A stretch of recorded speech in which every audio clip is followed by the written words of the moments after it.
5 rockets ang pinalipad patungo sa bayan ng Zumar ngayong araw, ayon sa pahayag ng 2 Iraqi security sources sa Reuters.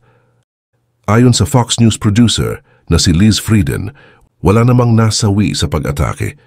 Narito ang kanyang post sa X.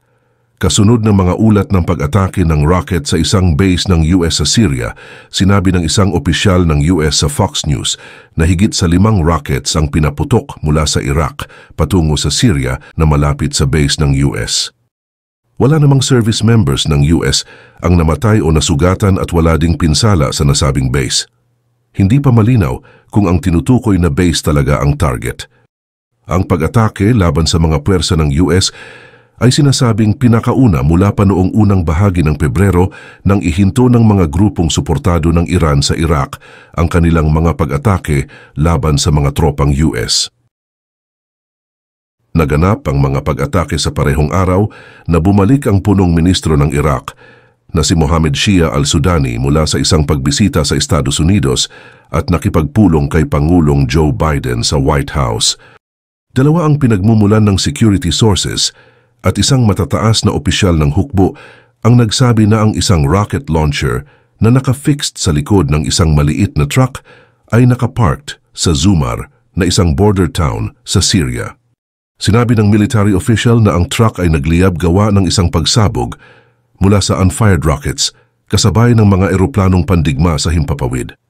Hindi pa namin makumpirma na ang truck ay binomba ng mga eroplanong pandigma ng US maliban kung imbestigahan namin ito, sabi ng isang opisyal ng militar sa kondisyon na hindi magpakilala dahil sa sensitivity ng insidente.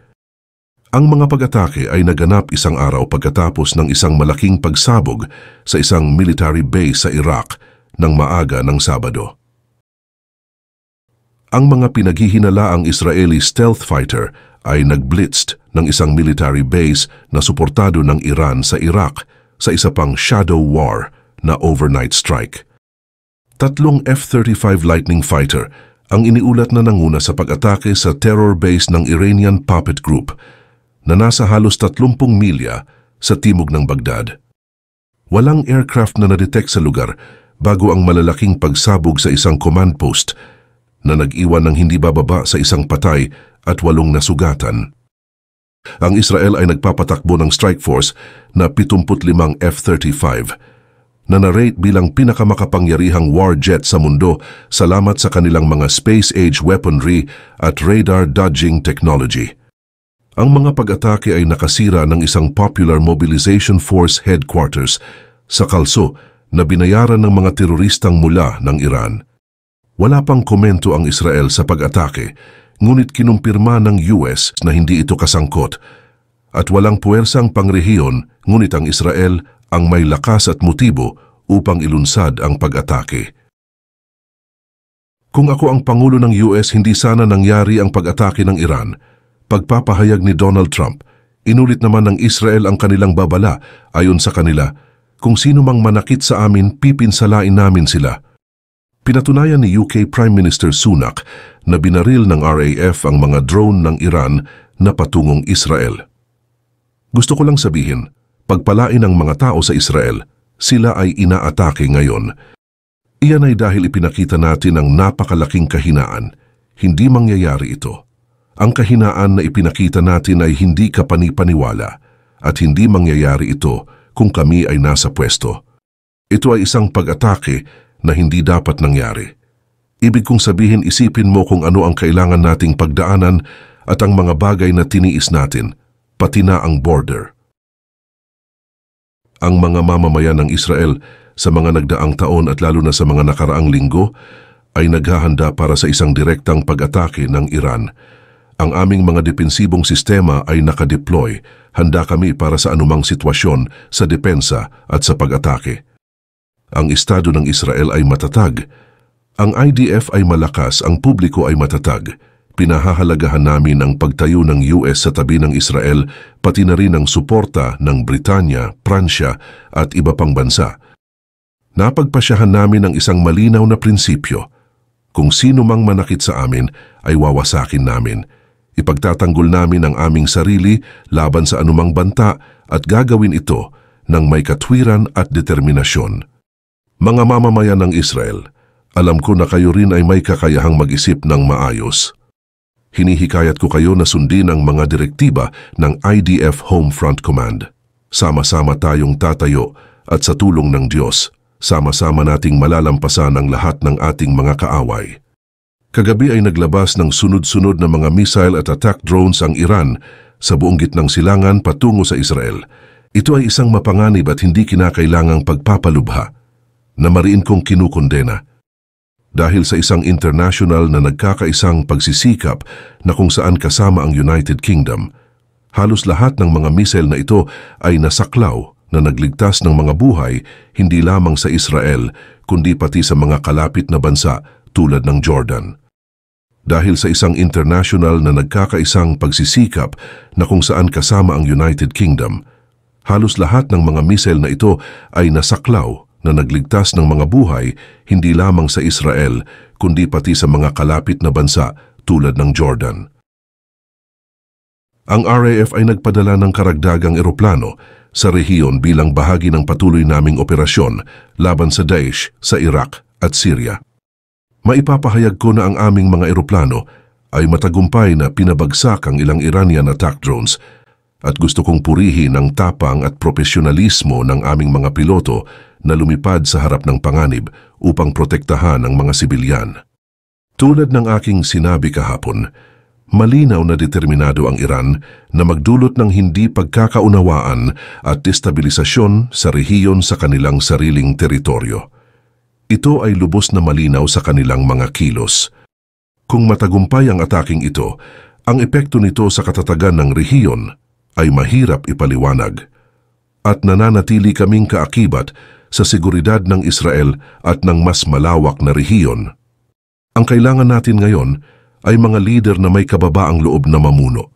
Kami ay makikipagtulungan sa aming mga kaalyado upang bawasan ang tensyon ng sitwasyon at hinihintay ko na makausap ang mga lider ng G7 mamaya sa hapon na ito. Ang pandaigdigang pagkondena at ang mahalagang suporta ng US Great Britain at maging mula sa rehiyon ay nagpapakita ng dalawang bagay ng lubos. Una, ang Iran ay naihihiwalay sa kanilang agresibong pag-uugali na nais magdulot ng hindi pagkakaayos sa buong rehiyon. Pangalawa, ipinakikita ng kakayahan ng Israel na ito ay matatag at kaya nitong protektahan ang sarili. Ang rehimen ng Iran ay malayang inihatid ang buong gitnang silangan sa gilid abyss. Kagabi ay nagpaputok ang rehimeng Iranian ng higit sa 300 na mga rocket, drone at cruise missile patungo sa Israel. Mariing kinundena namin ang diritsahang pag-atake ng Iranian sa teritoryo ng Israel sa pinakamatinding paraan. Todo suporta ang Germany sa Israel. Nagmamakaawa kami sa Iran na tigilan ang karagdagang atake, pati na rin ang paggamit ng mga tagapamagitan. Malaki ang nagiging epekto ng digmaan sa rehiyon. Ang milyon-milyong kababaihan, lalaki at mga bata sa Israel, sa Iran at sa buong rehiyon ay nababahala at hindi makatulog sa gabi. Wala sa kanila ang gustong magkaroon ng ganitong pag-escalate. Nananawagan ako sa lahat ng partido sa rehiyon na kumilos ng may pag-iingat. Ang spiral ng pag-escalate ay dapat masugpo. Magkasama nating dapat hanapin ang wakas sa karahasan. Kakatapos ko lamang mamuno sa pagpupulong ng unit ng krisis ng pamahalaang federal. Binabantayan namin ng maigi ang sitwasyon sa rehiyon at kami ay nakikipag-ugnayan ng malapit sa aming mga kasosyo. Kasama rin dito ang tanong kung ano ang mga magiging kahihinatnan ng pag-atake ng Iran. Ito ay isang hindi makatarungang pag-atake. Ito ay isang malalang pagpapalubha ng sitwasyon at hindi ito sa anumang paraan katanggap-tanggap at mauunawaan. Sa kabutihang palad, tagumpay naman ang karamihan sa puwersa ng tanggulang panghimpapawid ng Israel sa pagharang sa atake na ito, na sinuportahan ng Estados Unidos at ng mga kaalyado, gayon din sa Arab world. Ito ay isang magandang bagay at isang bagay na nagpa-impress sa kakayahan ng tanggulan ng himpapawid ng Israel, pati na rin sa kooperasyon sa lahat ng mga kasosyo. Mariing kinokondena namin ang atake ng Iran at nagwa-warning laban sa anumang karagdagang pagpapalubha. Hindi dapat magpatuloy ang Iran sa landas na ito. Kasabay nito, Lubos na malinaw sa amin na nakikiisa kami sa Israel na may ganap na karapatan na ipagtanggol ang sarili matapos ang nakakagambalang atake ng Hamas sa mga mamamayan ng Israel noong Oktubre ng nakaraang taon. Inuudyukan namin ang lahat ng mga partido na magpakita ng pag-iingat at magpakita ng disiplina at responsibilidad sa iba't ibang tensyon na kinakaharap ng rehiyon at hindi mapasama sa anumang pagpapalala na tiyak na magdudulot ng malubhang mga kahihinatnan. Dapat magtulungan ang lahat ng partido na bawasan ang tensyon, maging responsable, magpakita ng pagpipigil sa sarili at seryosohin ang panganib ng pagtindi ng sitwasyon sa rehiyon at ang epekto nito sa kapayapaan at seguridad ng buong mundo.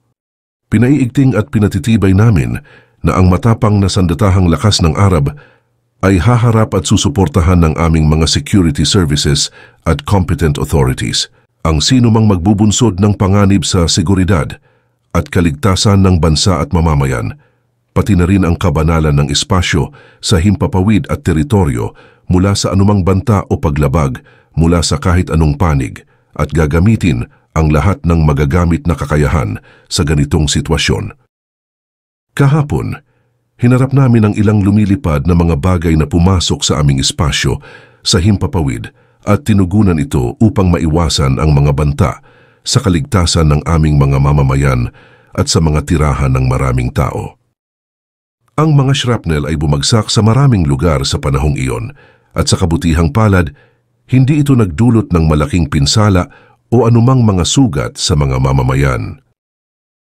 Ukraine's elite 25th Airborne Brigade sumurrender sa armadong pag-atake ng Russia. Ang dating pinunong general ng UK ay nagbabala sa Ukraine ng malubhang peligro ng pagbagsak. Aprobado ng Germany ang isa pang sistemang panghimpapawid na Patriot para sa Ukraine. Ang Ukraine ay humihingi ng tulong sa Pransya para sa bagong kontra-opensiba sa dadating na 2025. Sinabi ng kagawaran ng depensa na sumuko ang Ukraine's elite 25th Airborne Brigade sa armadong puwersa ng Russia. Ang mga viral na footage ay nagpapakita ng ilang mga sundalo na nagbaba ng kanilang mga armas malapit sa lugar ng Vodyanoye sa Donetsk. Ayon sa kagawaran ng Russia, iniulat ng mga sundalo ang karumal-dumal na pagtrato sa loob ng hukbo ng Ukraine. Sa video, nagrereklamo rin ang mga sundalong Ukrainian tungkol sa kawalan ng mabuting pagpaplano ng mga operasyong militar sa labanan. Ang komando ng ika-25 Brigade ay itinrato kami na parang mga alagang hayop. Sa anumang paraan, hindi sila magsasabi ng kahit ano. Maaring maunawaan mo ang maraming bagay, ngunit hindi ka makakakuha ng maayos na sagot sa kahit na anong paraan o kahit isang totoong sagot. Sa pagkakaaresto, mas maayos ang kalagayan kaysa sa paglilingkod sa sandatahang lakas ng Ukraine. Isa sa mga sundalo ang nagsabi na pinapadala sa amin ng mga pinuno ang material, samantalang sila ay nasa ibang lugar na para bang mamamatay tulad ng basura sa gilid. Ayon sa kagawaran ng depensa ng Russia, itinatag ng militar ng Russia ang isang hiwalay na kahaliling channel ng komunikasyon para sa mga sundalong Ukrainian na gustong sumuko. Sinabi naman ng retiradong general ng UK na si Sir Richard Barons na may malubhang panganib na matalo ang Ukraine laban sa Russia ngayong taon. Ayon kay Barons, sa mababang bilang ng kanilang mga ammunitions at mga tao, maaring hindi makayanan ng mga puwersa ng Ukraine na pigilan ang isang malaking opensiba ng Russia. Narito ang pahayag ni Sir Richard Barons. Nakikita natin ang Russia na patuloy na sumasalakay sa harapang linya na gumagamit ng 5-1 na bentahe sa artillery, bala at labis na tao na pinalakas pa ng paggamit ng mga bagong armas. Sa anumang pagkakataon ngayong tag-init, inaasahan nating makakakita ng malaking opensiba ng Russia na may layuning hindi lamang magtulak ng mga maliit na tagumpay kundi marahil subukang magtagumpay sa pagbuwag sa mga linya ng Ukraine. At kung mangyari ito, may panganib na ang mga puwersa ng Russia ay magtatagumpay sa pagtagos at pag-exploit sa mga lugar ng Ukraine kung saan hindi sila mapipigilan ng mga puwersa ng Ukraine. Samantala, sinabi naman ng isang mambabatas sa US na si Pangulong Joe Biden ay patuloy na inilalaban ang isang nawalang laban sa Ukraine. Ito ay dahil ang administrasyon ni Biden ay ayaw umamin sa kanilang mga pagkabigo sa patakaran sa pagsisikap na pahinain ang lakas ng Russia, sabi ng mambabatas.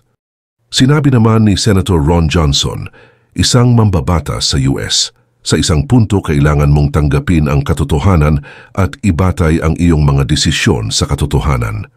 Ngunit ang administrasyon ni Biden ay hindi nakahandang gawin iyon.